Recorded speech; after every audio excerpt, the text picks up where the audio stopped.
Église La Rencontre, vous allez bien, ça va? Alors, il y en a 2 ou 3. Est-ce que ça va bien, l'Église La Rencontre? Bienvenue à ceux qui nous rejoignent pour la première fois. Soyez les bienvenus. Est-ce que vous pouvez dire à votre voisin, bienvenue, voisin, comme disait Manu, bienvenue voisin. Est-ce que vous pouvez lui dire, Dieu a quelque chose pour toi ce matin. Ne rate pas le coche. Il a une parole pour toi, pour te bénir. Ça va? Est-ce que vous vous rappelez le thème, la nouvelle série qu'on va prendre ce matin et tout l'été? Vous vous rappelez? Ces héros de Dieu. Alors, dans Hébreux 22, on va voir tout à l'heure ces héros de Dieu. Et on va voir que ces héros, c'est pas juste des personnes, waouh, ouais, vous les voyez devant là, c'est eux qui, waouh, les stars. Mais il y a des choses derrière. Ils vivent des choses pendant qu'ils servent, pendant qu'ils marchent avec Dieu. Essayons de faire le parallèle ce matin avec nous-mêmes, ce que l'on vit, les moments difficiles peut-être que vous vivez. Essayez de faire le parallèle avec vos propres vies. Et vous êtes vous-même des héros de Dieu. Est-ce que vous le savez? Est-ce que vous pouvez dire à votre voisin, tu es un héros de Dieu? Tu es un héros de Dieu. Tu es un héros de Dieu. Et oui, tu passes par des moments peut-être difficiles. Oui, c'est pas facile. Oui, parfois il y a des blessures. Le Saint-Esprit met le doigt là où ça fait mal. Mais sache que c'est pour ton bien. Sache que c'est pour mieux servir le Seigneur. Parce que ça te rapproche de l'image de Christ toujours plus. Et c'est pendant la marche que le Seigneur travaille ton cœur. Et pendant la marche, c'est là où tu demandes pardon pour des gens que tu as blessés ou eux-mêmes te demandent pardon. Et pendant la marche, c'est là où le Saint-Esprit peut te restaurer. Amen. Ça, c'est un Dieu tout-puissant. Il est toujours là, il ne t'abandonne pas. Il veut le meilleur pour toi, pour moi. Toi, le héros de Dieu. Nous, les héros de Dieu. En marche. Alors, il y a un titre que je voudrais prendre, c'est « Ces héros de Dieu qui pleurent ». Ces héros de Dieu qui pleurent. Et j'aimerais prendre cet exemple de Joseph. Joseph a pleuré. David a pleuré. Jésus a pleuré. La phrase la plus courte de la Bible, vous vous rappelez? Jésus pleure. Jésus pleura. Alors qui nous sommes, nous? Est-ce qu'il y a des hommes ici? Il n'y en a pas beaucoup. Il y a plus de dames peut-être, voyons? Ouh, la raclée. Pardon. Est-ce qu'il y a des hommes? Ah ouais, voilà. Donc les hommes, ils sont virils, là, ils sont virils, hein, à la toulousaine. Mais sachez que des hommes comme David, des hommes comme Jérémie, ils ont pleuré, comme Joseph. Ils ont fait de grandes choses. Mais pendant la marche, eh bien, ils ont eu une mémoire blessée, des choses qui revenaient, des circonstances qui nous ont blessés, qui ont blessé ces hommes de Dieu durant leur vie. Le Saint-Esprit a mis le doigt dessus. Mais après, ça a amené le pardon et puis ensuite la restauration. Et ça, c'est pendant la marche. Pendant que vous servez le Seigneur va vous restaurer, va vous amener plus loin avec lui. Amen, ça va? Oh, nous vivons dans une époque où les larmes sont souvent perçues comme une faiblesse. Et pourtant, dans la Bible, certains des plus grands hommes de Dieu, comme je l'ai dit, ont pleuré. Alors, on va prendre cet exemple de Joseph. Et j'aimerais que l'objectif, que ça nous encourage tous. Ça nous encourage tous à vraiment nous laisser faire par le Seigneur, par l'Esprit qui va peut-être mettre le doigt là où ça fait mal, mais pour notre bien, qui va nous restaurer et qui va nous amener plus loin avec lui. Alors on va essayer de prendre Joseph, ce matin, je vous propose un voyage à travers les larmes de Joseph. Et non pas pour les étudier comme une curiosité, mais pour y lire le chemin de Dieu vers la guérison, vers le salut. Un chemin qui passe par la mémoire, le pardon et la restauration. Ça vous va? Ouais? Secoue à côté de ton voisin. Parce que... Gentiment, hein? Gentiment. Et je voudrais commencer par moi-même. Non pas pour être supérieur à tout le monde, mais pour dire que moi aussi, j'ai vécu des choses pas faciles, et je vis des choses pas faciles. C'est les enfants qui vivent des choses pas faciles, des fois, les jeunes, les adultes.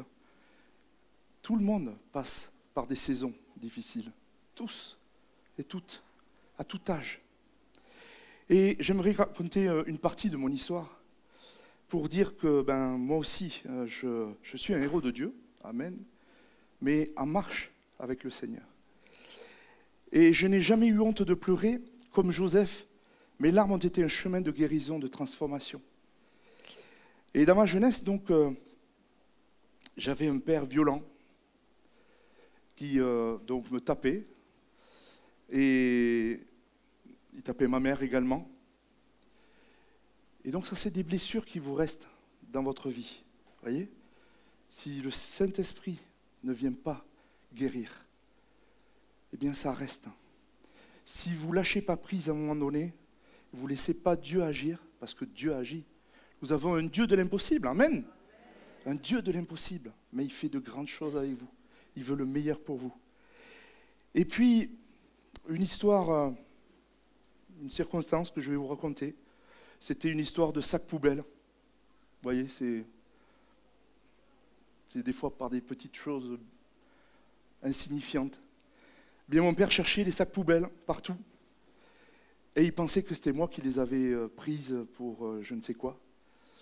Et j'ai eu droit à être tout nu et il me tapait avec une grosse ceinture du rez-de-chaussée au premier étage, rez-de-chaussée, sans arrêt.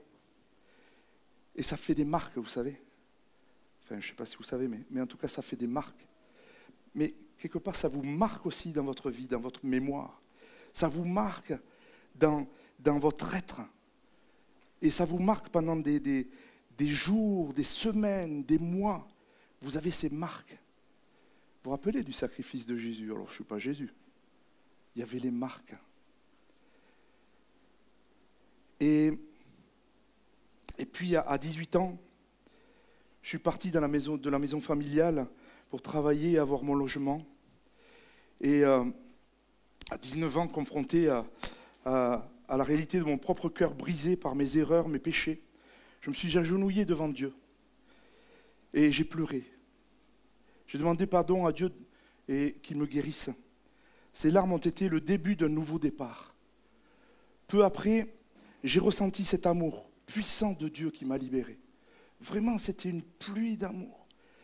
Je voyais mon cœur noir. Et petit à petit, mon cœur, mon être entier, eh bien, a vu cet amour de Dieu en moi. Et le Seigneur m'a donné cette grâce de voir vraiment son amour puissant. Et peu après, j'ai ressenti cet amour puissant de Dieu qui m'a libéré. Et j'ai décidé de donner ma vie à Jésus, à Jésus-Christ. J'ai décidé de me faire baptiser. Si vous ne connaissez pas le Seigneur, je vous invite à vraiment donner votre vie à Jésus. Il tape à la porte de votre cœur. Il vous cherche. Gloire à toi, Jésus. Et toujours à 19 ans, je suis allé trouver mon père après lui avoir écrit, et un tournant s'est produit. Mon père m'a demandé pardon, un pardon sincère qui a scellé une paix dans la famille. J'ai éclaté en pleurs ce jour-là. Non pas de faiblesse, mais parce que pour la première fois, j'ai cru à la possibilité d'une paix vraie dans ma famille. Ma mère m'a confirmé cette promesse et ces larmes-là étaient vraiment remplies d'espoir. Et mon père ne tapait plus ma mère. Lorsque je me suis tourné vers le Seigneur, j'ai été conduit à quitter mon travail et à suivre un appel que je portais depuis l'âge de 16 ans, en intégrant une école biblique. J'ai été suivi durant mes études biblique par une équipe de relations d'aide. Ils ont prié pour moi et le Saint-Esprit appuyé sur des blessures qui étaient encore présentes et j'ai pu expérimenter la guérison intérieure avec des pleurs qui venaient des tripes. Vous savez, des pleurs profonds là. Vous ne pouvez pas les retenir. Cela a été comme une libération, comme si un poids tombait et je me sentais plus léger. Alléluia. Et je peux rendre toute la gloire au Seigneur. Je le remercie pour qui il est, pour l'épouse et les enfants qu'il m'a permis d'avoir. Le Seigneur m'a permis d'accompagner des personnes qui passaient par des moments difficiles dans leur vie, des familles, des couples dysfonctionnels, des personnes qui ne connaissaient pas le Seigneur à venir à lui et à grandir dans le Seigneur. Gloire à Dieu. Gloire à Dieu seul. Gloire à Dieu seul. Dieu ne vous abandonne pas. Dieu ne vous abandonne pas. Croyez-le. Alors, qu'est-ce qu'un héros selon Dieu? Alors, un héros, dans la Bible, n'est pas toujours celui qui fait du bruit ou des miracles visibles, mais souvent, c'est celui qui reste debout quand tout s'effondre. C'est celui qui garde la foi dans l'ombre. C'est celui qui choisit la voie difficile plutôt que la facilité. Et Joseph faisait partie de ce genre de héros. Alors pourquoi c'est un héros de Dieu, Joseph? Dans Hébreux 11, 22. Il est dit, c'est par la foi que Joseph, à la fin de sa vie, fit mention de la sortie des enfants d'Israël et qu'il donna des ordres au sujet de ses eaux. Alors pourquoi c'est un geste d'acte de foi? Joseph croit à la promesse de Dieu. Dieu avait promis à Abraham, Isaac et Jacob que leur descendance posséderait le pays de Canaan. Qu'est-ce qui connaît j'ai le lait et le miel? Ah ouais, pas mal. J'ai le lait et le miel. J'ai le lait et le miel. Ah ouais, non, je sais plus. Arrêtez. Non, je laisse.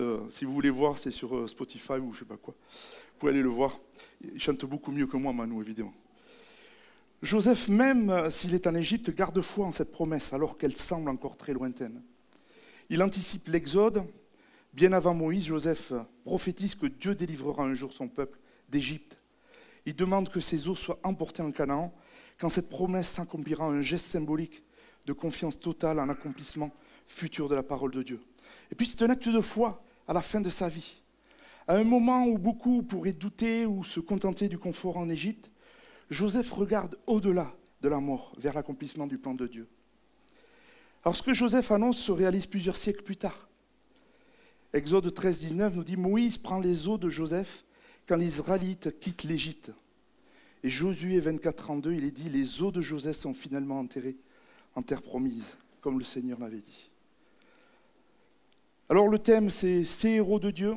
Le titre « Ces héros de Dieu qui pleurent ». On va prendre l'exemple de Joseph. 3 points que je voudrais voir avec vous. Des larmes qui viennent de la mémoire blessée. 2e point, des larmes qui précèdent le pardon. Et 3e point, des larmes qui restaurent les liens brisés. Ça va? Saint-Esprit, merci de mettre le doigt là où il faut pour qu'on puisse grandir encore plus à l'image de Jésus-Christ, au nom de Jésus. Amen. Des larmes qui viennent de la mémoire blessée. Genèse 42, 24, 43, 30. Il s'éloigna d'eux pour pleurer. Il revint et leur parla, puis il prit parmi eux Siméon et le fit enchaîner sous leurs yeux. Ses entrailles étaient émues pour son frère. Et il avait besoin de pleurer. Il entra précipitamment dans une chambre et il y pleura. Alors quel est le contexte? Eh bien, Joseph est un personnage central de la Genèse. De la Genèse, 37 à 50 chapitres.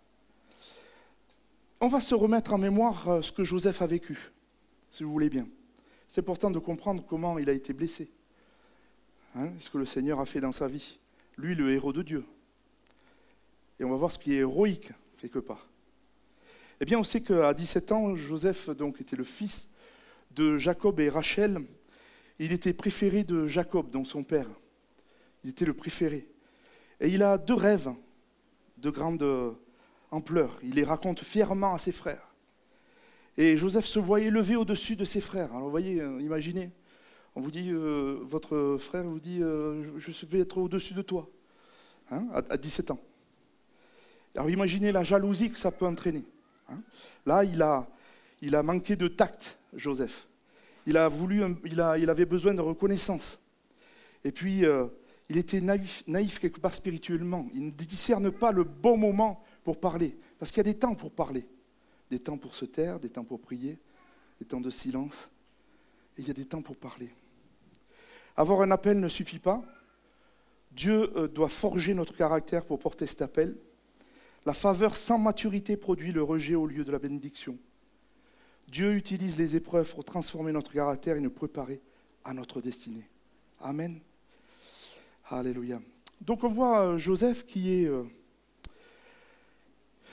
à cause de la jalousie, du fait qu'il soit le préféré de son père, à cause de la jalousie qu'il a eu ces deux rêves qui le montraient au-dessus de ses frères, eh bien ses frères l'ont jeté dans une citerne vide. Imaginez ce moment difficile qu'il a vécu. Imaginez.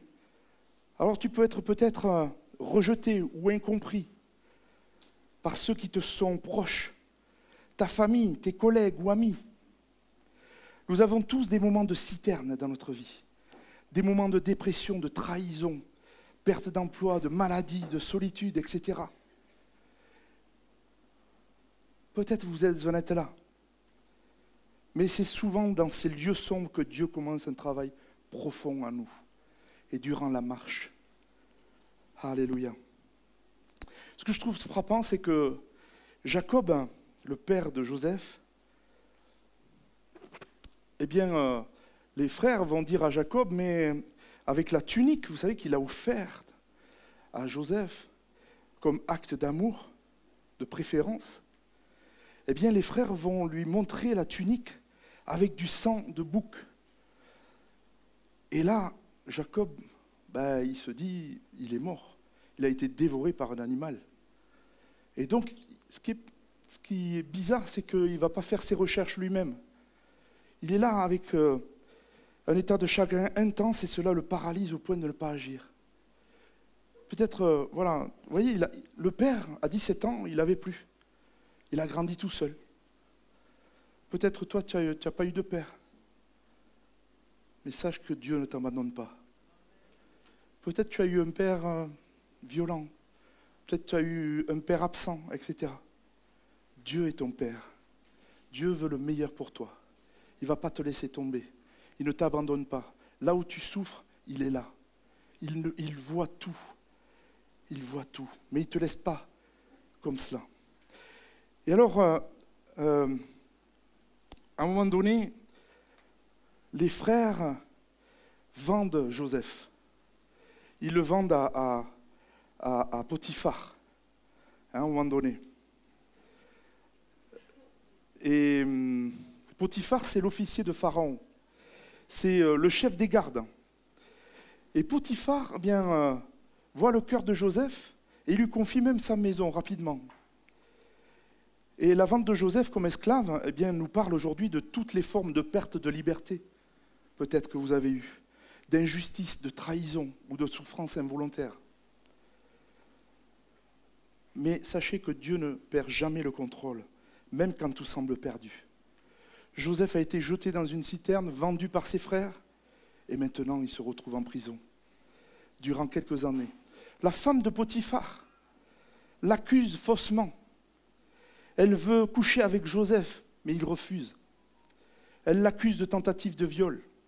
Et Potiphar fait jeter en prison Joseph. Alors un fait intéressant, c'est que Potiphar aurait pu le faire exécuter immédiatement. C'est un crime grave contre la femme d'un officier royal. Mais il ne le fait pas. Certains pensent qu'il doutait de la version de sa femme. Alors pour nous aujourd'hui, la prison peut représenter plusieurs choses. Peut-être on est coincé dans une situation injuste, au travail, dans une relation ou une obligation pesante.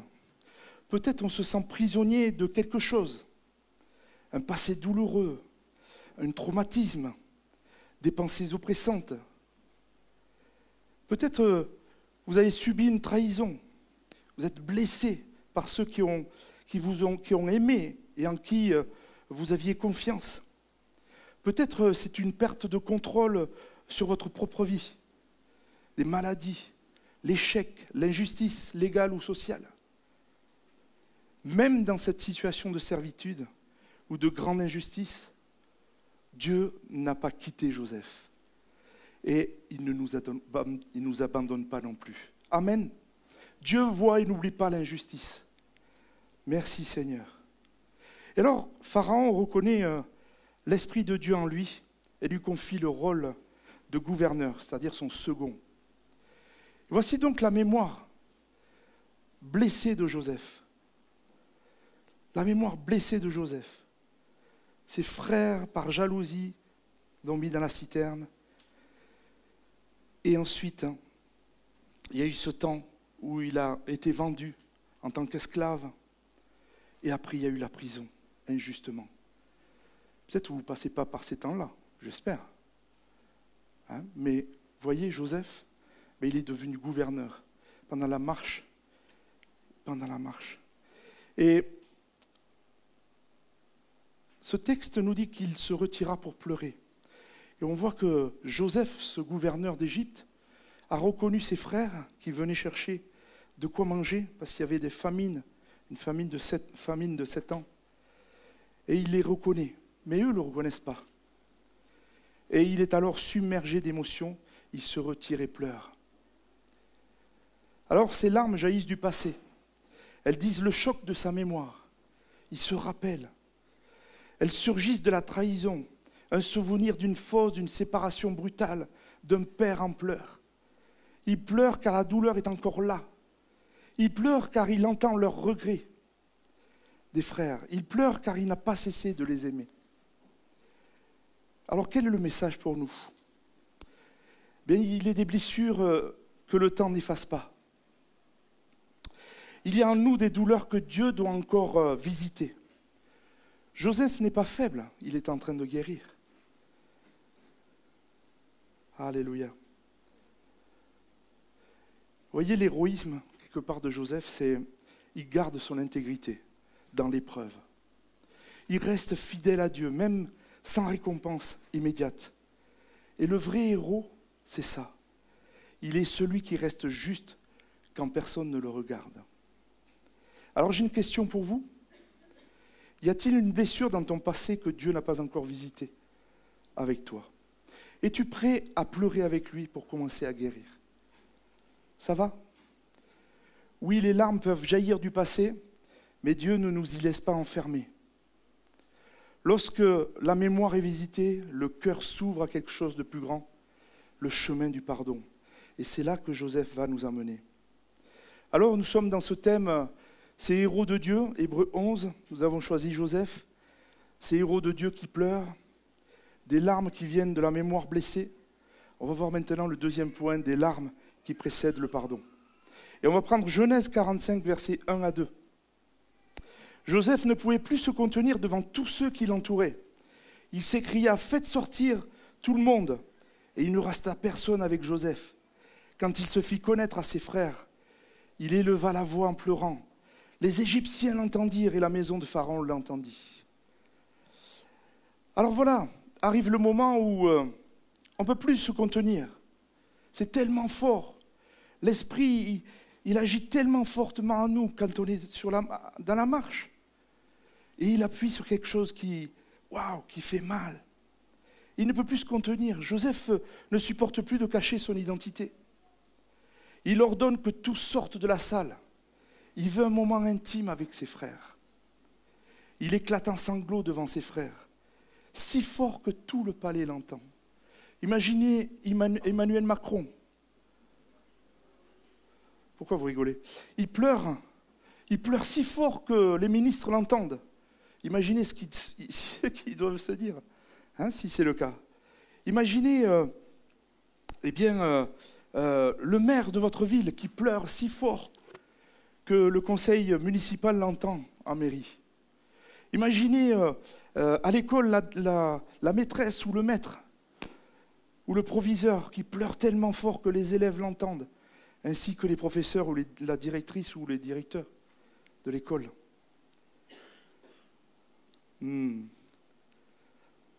Merci Seigneur. Ce sont des larmes de vérité, des larmes qui nous libèrent. Le pardon ne nie pas le mal, il reconnaît la blessure, mais choisit de ne pas s'y enfermer. Alléluia. Joseph retrouve ses frères. Il a le pouvoir de se venger. Moi aussi, j'aurais aimé me venger contre mon père. Et il choisit le pardon, la restauration, la bénédiction. Là, l'héroïsme, c'est quoi? C'est qu'il triomphe du passé sans amertume. Il transforme le mal en opportunité de salut. Le pardon est l'un des actes les plus héroïques de la foi. Vous le savez, ça. C'est l'acte le plus héroïque de la foi. Et aujourd'hui, Dieu cherche des héros comme Joseph. Pas forcément des célébrités, mais des cœurs solides. Des cœurs solides en Jésus. Des gens qui tiennent bon dans la fosse, dans la prison, dans l'injustice. Des chrétiens qui savent pardonner, avancer et rester fidèles. Alléluia. As-tu quelqu'un à qui tu n'as jamais vraiment pardonné? Es-tu prête à laisser Dieu transformer tes larmes en restauration comme Joseph? Pardonner, c'est un miracle, mais parfois Dieu fait un miracle encore plus grand. Il restaure l'amour là où il ne restait que la peur. Et Joseph va vivre ce moment bouleversant en larmes. Alors que nous avons vu, donc notre thème, c'est héros de Dieu, Hébreux 11. On a pris l'exemple de Joseph.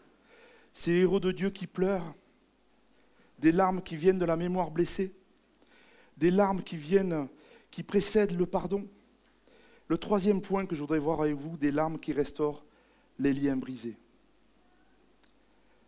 Genèse 45, 14 à 15 et 50 à 17. Il se jeta au cou de Benjamin, son frère, et pleura.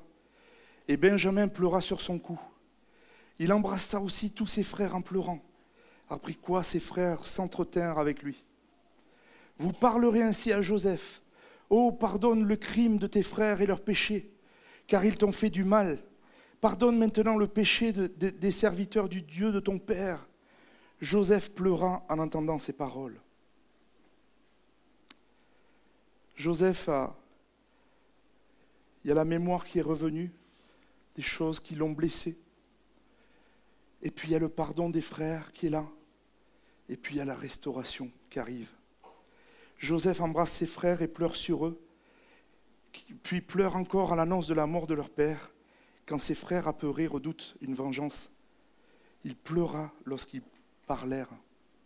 Imaginez ce moment fort, très fort, où ses frères viennent, lui disent pardon, reconnaissent. C'est des moments forts. Merci Seigneur. Et ces larmes sont celles d'un cœur transformé. Elles ne disent plus la douleur, mais la restauration. Ces larmes sont devenues le ciment de la famille restaurée. Elles scellent une paix durable. Ces pleurs sont devenus une bénédiction. Une bénédiction.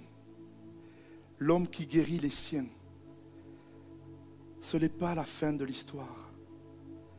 Joseph finit élevé, réconcilié avec ses frères. Il devient un instrument de salut pour son peuple, pour sa famille.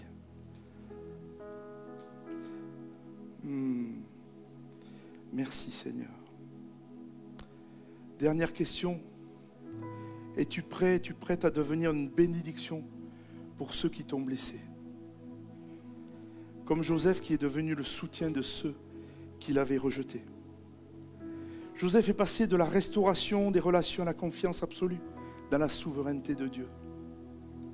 Il nous rappelle que même les blessures les plus profondes peuvent devenir des sources de vie, de bénédiction lorsque nous laissons Dieu agir.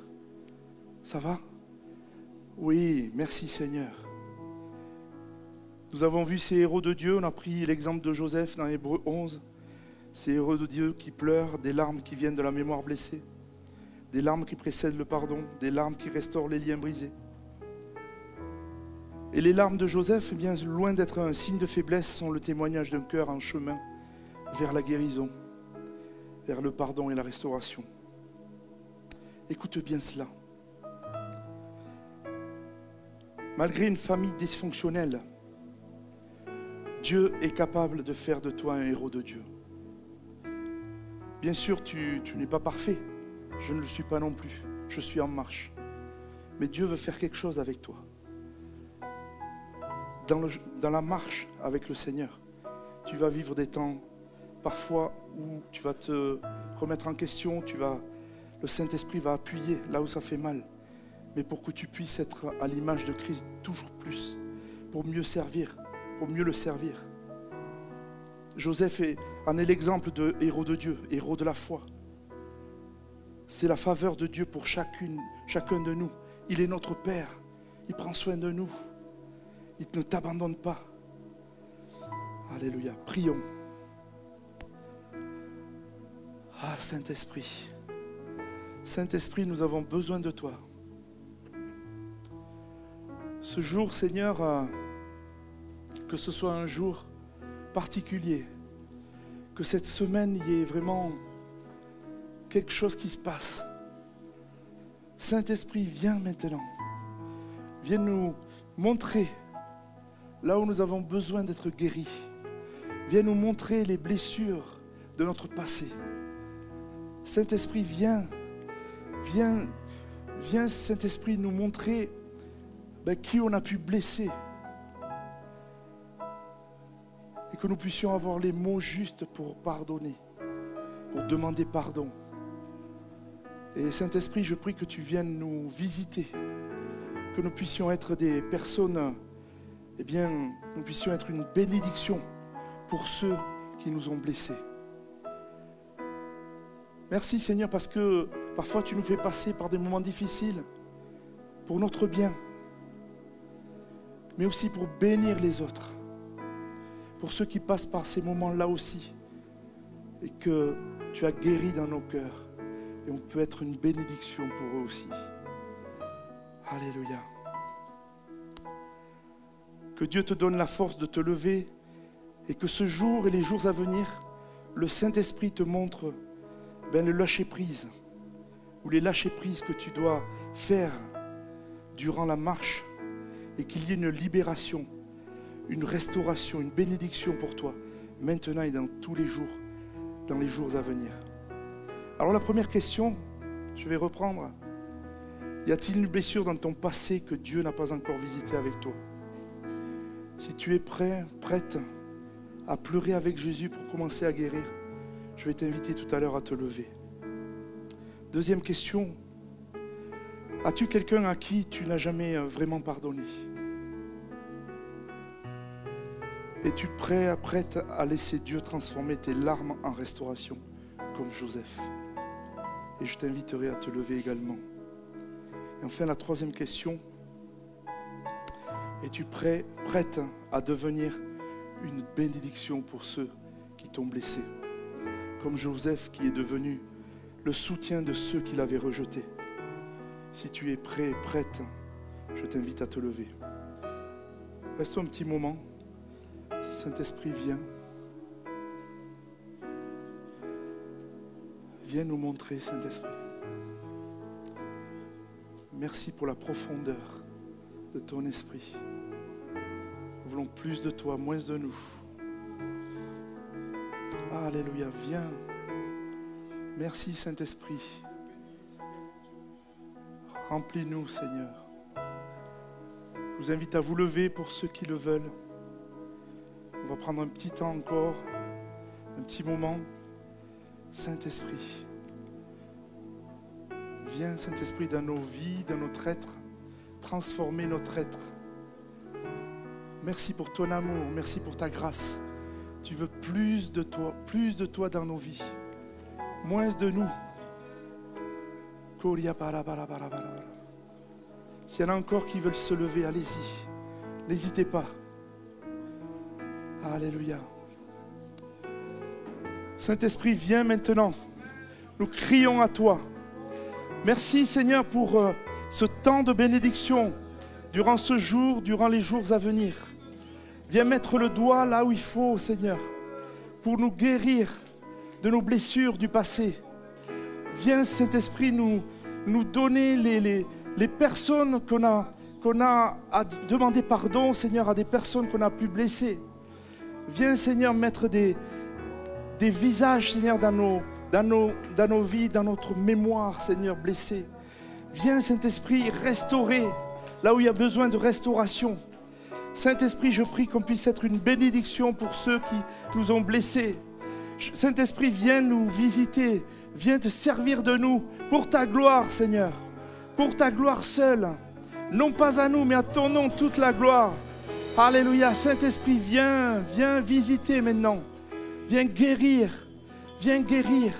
Merci parce que c'est pendant la marche que tu nous guéris, que tu nous restaures. Quelle grâce de pouvoir te servir avec joie. Merci Seigneur pour ces temps bénis de toi. Est-ce qu'on peut applaudir le Seigneur? Est-ce qu'on peut applaudir le Seigneur? Dieu est vivant. Dieu est vivant. Il restaure les cœurs brisés. Il guérit les malades. Alléluia. Soyez bénis. Que Dieu puisse vous visiter en profondeur au nom de Jésus. Amen.